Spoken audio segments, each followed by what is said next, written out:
G'day, welcome back. So you can see we're out here in the allroad.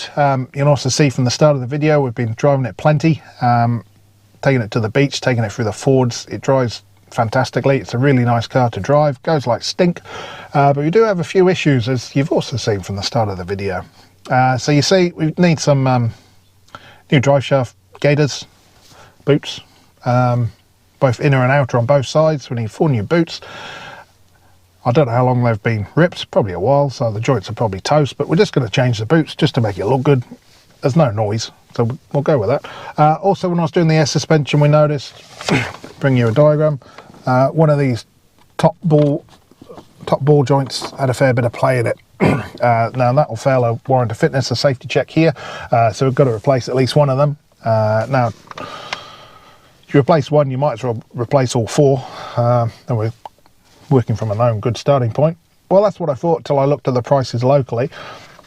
A set of 4 upper control arms, $588 from our local parts supplier. That ain't no good. Looked at Rockauto, $94 for the set of 4. So guess where we're buying our parts from. You also saw a fair bit of play in this lower bush here. One of those bushes, $7.20. The ball joints are fine, it just needs the bush, so we can do that nice and easy. We've got a hydraulic press from Supercheap Auto. The other control arm, these ones aren't too bad, but there's a little bit, slightly torn, these rear bushes, so we're going to replace them whilst we're at it, because there's only $5.50 for a bush.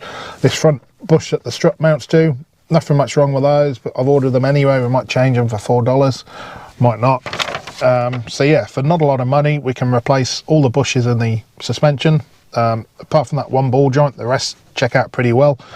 So yeah, that's what we need to do. You also saw there's a few oil leaks that we're not going to pay too close attention to.